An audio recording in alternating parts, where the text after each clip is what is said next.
You feel the sandstone grind beneath your bare feet.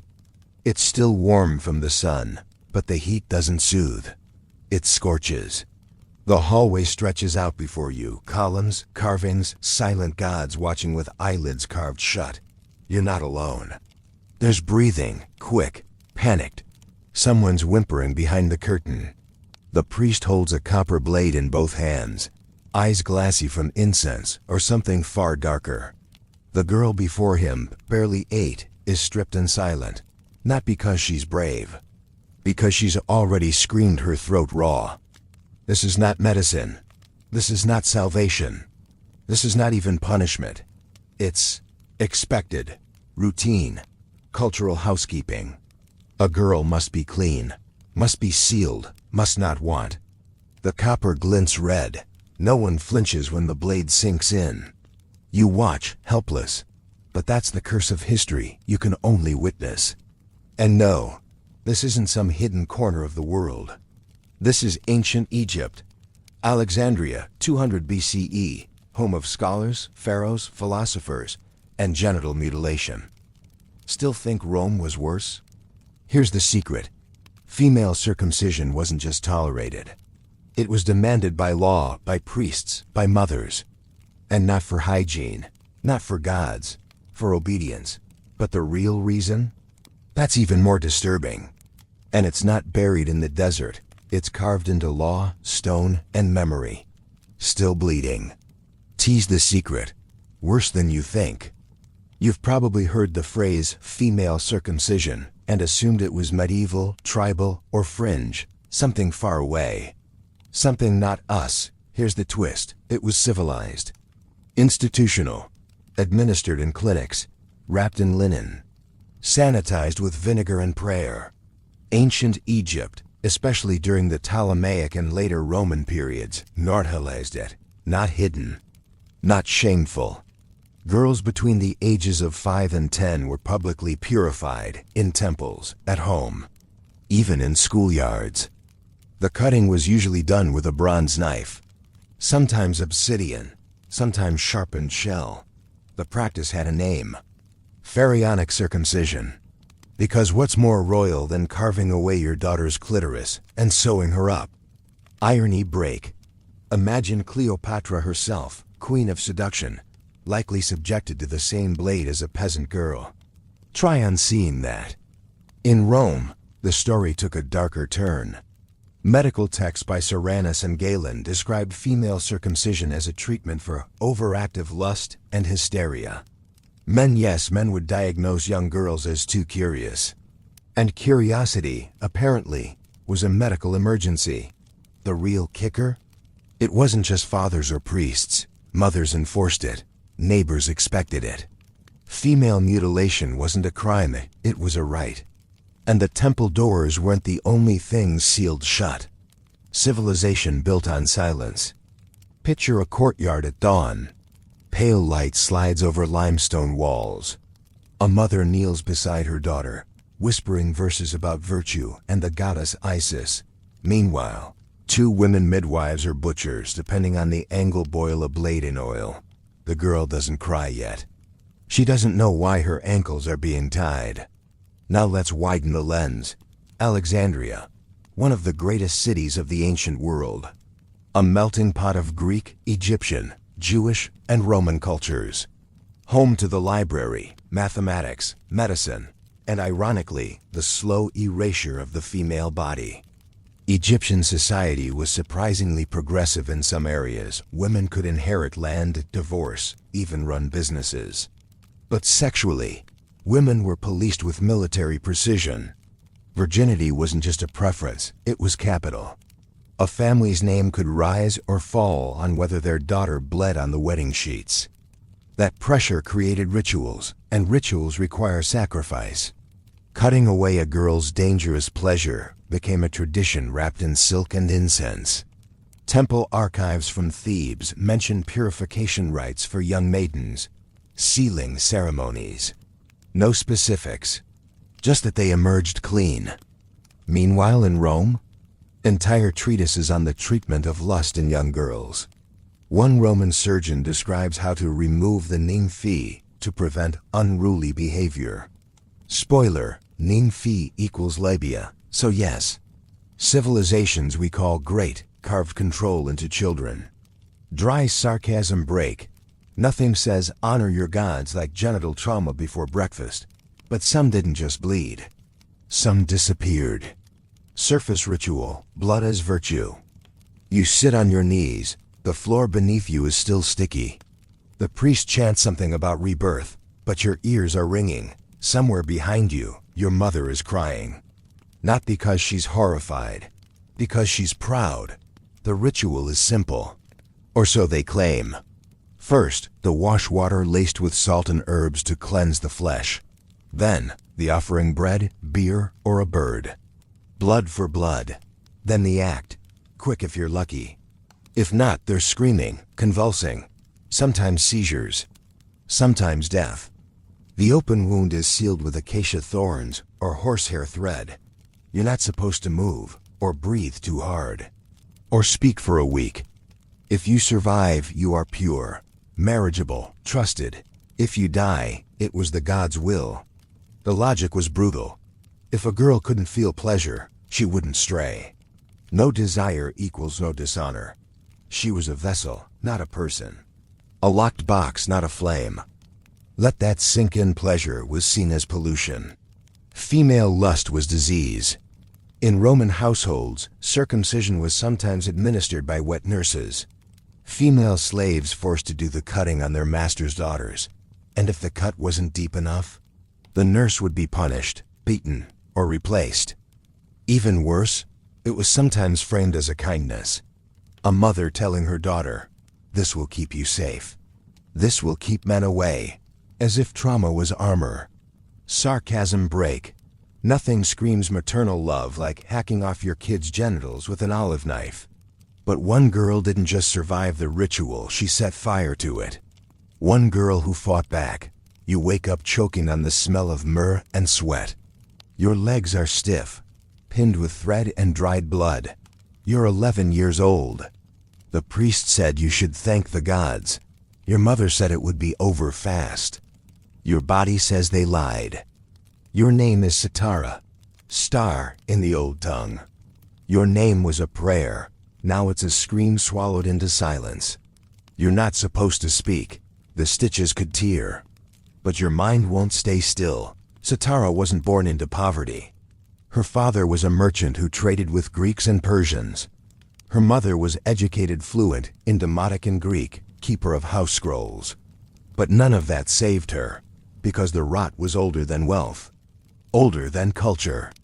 Setara's family followed the goddess Neith, patron of war and weaving. In Neith's cult, young girls were consecrated, cut before their first blood, supposedly to keep them sacred. Setara screamed, loud enough to frighten the donkey outside. Her aunt held her arms. Her grandmother held her feet. But she bit through the silence. Even after, in the days of healing, she asked questions no one would answer. Why did Neith want me broken? Why do gods need wounds? Why does no one stop it? Her rebellion wasn't fire. It was quiet. Setara refused to marry, refused to speak the temple prayers. She limped when she walked forever, but her voice sharpened. And one day, she ran. Found half dead in the sands outside Luxor, she collapsed at the feet of a Greek physician. He stitched her wounds, asked no questions. But she left something behind, a carved shard of pottery. It read, in jagged writing, "Do not let them do this to your daughters." That shard ended up in the hands of a Roman noble, and the curse traveled west. Hidden motive, fear in a surgeon's robe. Now we peel the mask. This was never just ritual, never just purity. It was fear dressed up in virtue.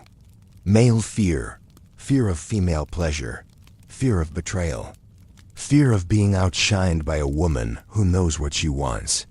In Rome, physicians framed female circumcision as medicine. Men like Aulus Cornelius Celsus or Galen wrote calmly surgically about excessive clitoral growth. Their cure? Amputation. Translated into Latin, this sounds academic, scientific, clean, but let's be honest. They were terrified. Female lust was unpredictable, uncontrolled. It didn't fit the Roman ideal of the dutiful matron. So they turned it into illness, nymphomania, womb wandering. Terms invented to pathologize independence. And the treatment? The blade. The Romans were obsessed with control, of territories, of slaves, of wives. If a woman disobeyed, her father could legally kill her. If she flirted, cut her. If she ran away, cut her again. And again. In Egypt, the religious motive blurred with imperial logic. The Greeks had adopted and modified the rituals of Egyptian cults. By the time Rome arrived, cleansing ceremonies were mandatory in some temples. But here's the punchline. Many of these virtue rites were designed by men who visited prostitutes regularly. The hypocrisy isn't subtle. They mutilated daughters while worshipping courtesans, feared their wives, praised their mistresses, and butchered their children. Sarcasm break. Nothing screams consistency like cutting girls so they can't feel pleasure, then paying women who still do. But when Rome took the knife home, it didn't stop at the brothels. It knocked on palace doors. The empire cuts its own daughters. You walk through the marble halls of a Roman domus. Perfume hangs in the air. So does the stink of old wine and men arguing about power they already stole. Behind the curtains, a girl waits. Her name is Lucia. She is 6. She is the daughter of a senator, one of Rome's most respected patricians. She was born during a blood moon. The priest said she carried dangerous omens. Too curious, too clever. Already, she asked why the slave girl bled every month, but she didn't. Her father ordered her circumcised. No temple, no gods. Just a private room, a sharp blade, and a hired Greek healer who carried more vinegar than mercy. Lucia screamed, then faded, then stopped speaking. Her mother said it was a sign of obedience. Her father said it was a cure. Her nurse, beaten for crying, said nothing. Lucia lived, but not for long. In elite Roman society, the fashion for cutting noble daughters spread quietly. It was a whisper trend, a way to prevent scandal, a way to show your house was disciplined. One physician even bragged that after the operation, a girl was calmer, cleaner, more domestic. This wasn't some isolated backwater. This was Rome's Senate, Caesar, and surgical horror. Even slaves weren't spared. Many female slaves were circumcised as punishment or to protect their resale value by preventing pregnancies or distractions. And let's not forget the public baths. A girl who hadn't been cut? Laughed at, mocked, touched. What began as superstition became social law. But one emperor's daughter didn't bleed, and her silence shattered dynasties. When the blade backfired, the girl's name was Flavia, daughter of an emperor. The historical records are vague on purpose, but one scroll from the Vatican archives mentions her only once. Flavia, stricken and closed. She was never seen in public after her 8th birthday. Whispers say she was circumcised by an Alexandrian physician, imported from Egypt, paid in gold. The emperor, let's call him Decimus, was superstitious, obsessed with omens, control, purity. He'd read about the practice in Galen's scrolls, thought it would protect his legacy. He didn't realize the price. After the procedure, Flavia became silent, unmoving, terrified of touch. She refused to eat, couldn't sit, couldn't speak. She bled for weeks. Her mother begged for healing rites. No gods answered. The palace shut its doors. Flavia became a ghost in silk. And then, one morning, her body was found in the garden. Cold, curled into a stone basin of olive trees. Her fingers scratched the phrase, "I am not impure," into the dirt. The scandal rocked the court. The emperor fell into madness. His wife disappeared. The Alexandrian physician was burned alive in the Forum. But the worst part? No law changed. Rome buried the story, buried the girl, and continued the cuts. Dry sarcasm break. Congratulations, Empire. You perfected control. At the cost of your own bloodline. But the empire's collapse wasn't just about war or greed, it was about rot. And that rot started from within. The final ritual before Rome fell. The winds stink of smoke and metal.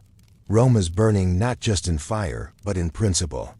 Barbarians press in from the frontiers. Grain is scarce.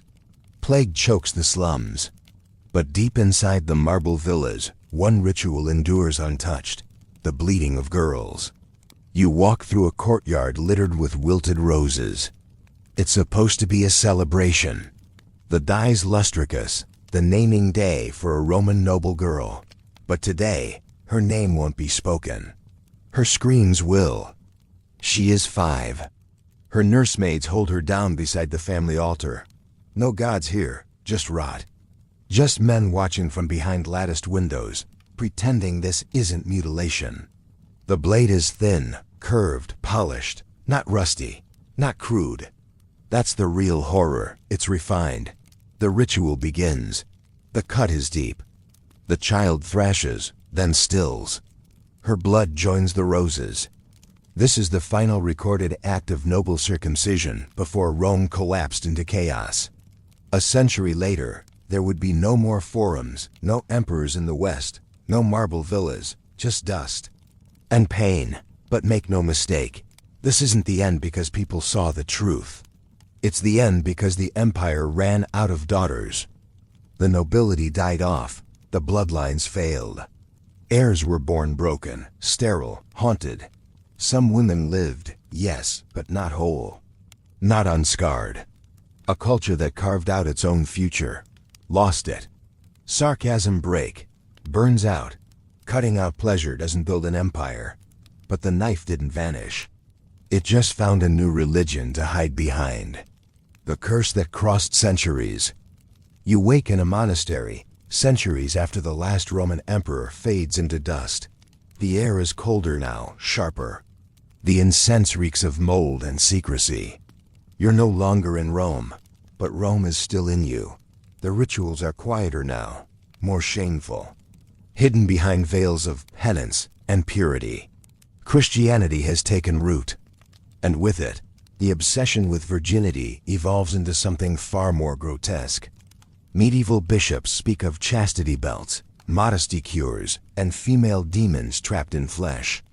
The language changes. The knife doesn't. In Coptic Egypt, under Christian rule, female circumcision continues. Records from the 6th century CE describe cleansing of Christian girls before communion. The wounds are now framed as spiritual, not sexual. Worse, the practice begins merging with baptismal rites. A child is washed, named, then cut. Roman texts survive in monasteries. Monks copy Soranus and Galen without blinking. The wisdom of the ancients, they call it.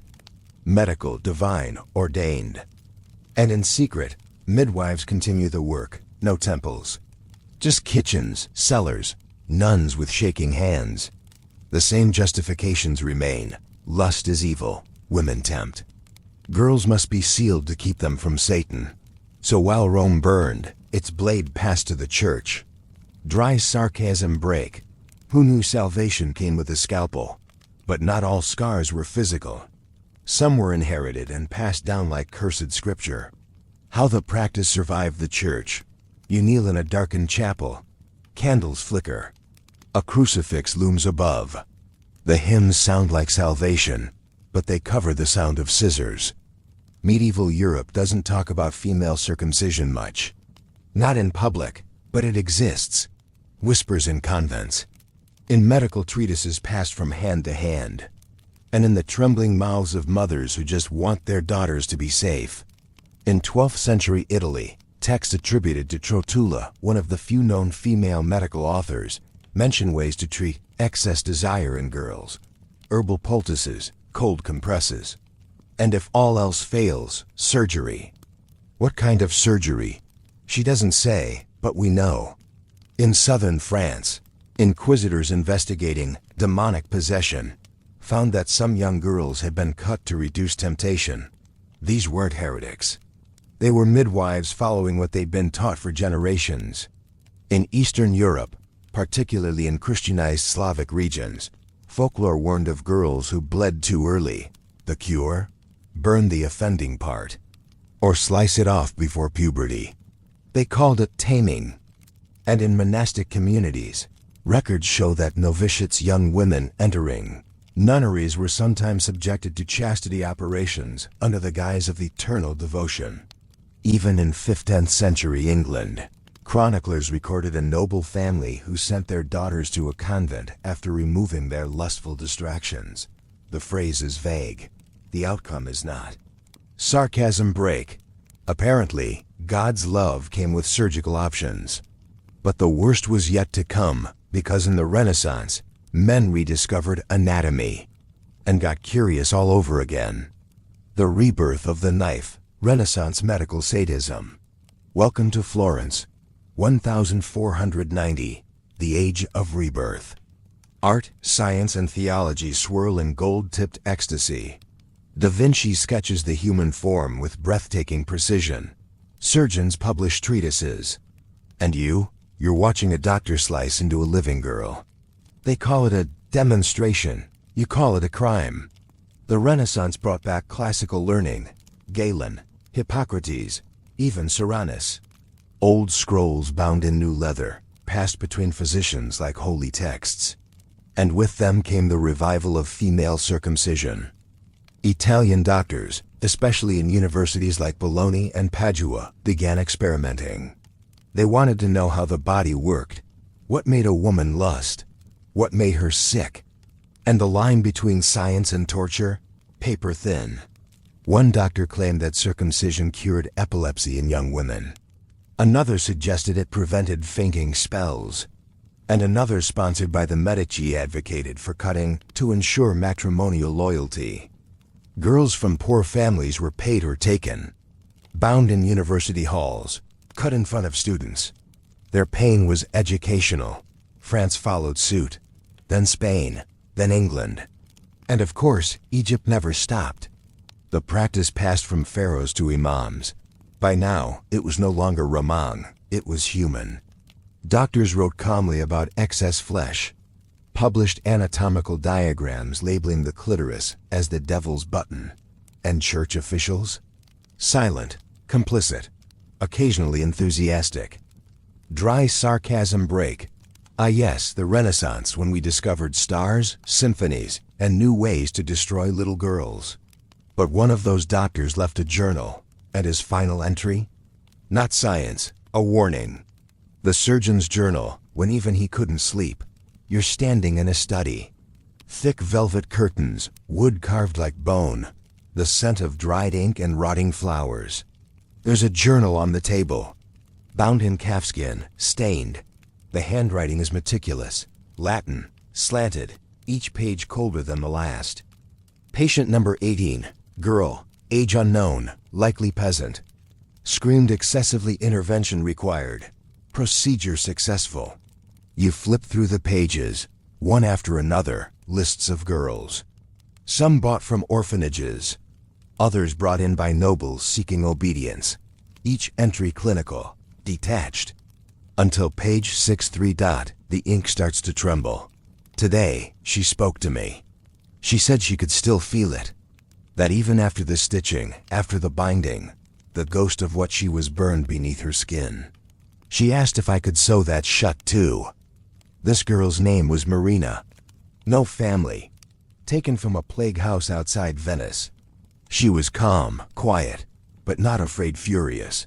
The doctor cut anyway, but Marina didn't scream. She looked at him, and she laughed. Not with joy, with prophecy. You can cut it away, doctor, but it grows back, in memory, in blood. Later that night, the surgeon wrote, I see them in my sleep. Girls with open mouths, not screaming, just staring. Asking why. He stopped practicing 3 months later, burned his tools. Vanished. Some say he fled to a monastery. Others say he jumped into the Arno with stones sewn into his robe. But his journal survived, passed hand to hand like a confession. Sarcasm break. Even the butcher eventually felt the weight of his blade. But what if the wounds weren't just scars, but signals? The phantom wound, echoes in the modern world. You scroll through headlines on your phone. Sudan, Somalia, Egypt, Yemen, Indonesia. 200 million girls alive today have been cut. Not past tense, present. The justifications haven't changed. Religion, purity, culture, control.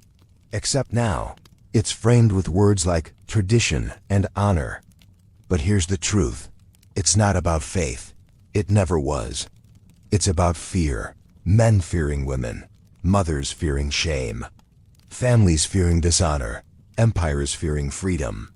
In modern Cairo, girls are still taken to clinics run by licensed doctors. Instruments sterilized. Consent forms forged. But the pain? The purpose? Identical. In Ethiopia, girls are cut with razors and then sewn shut with thorns.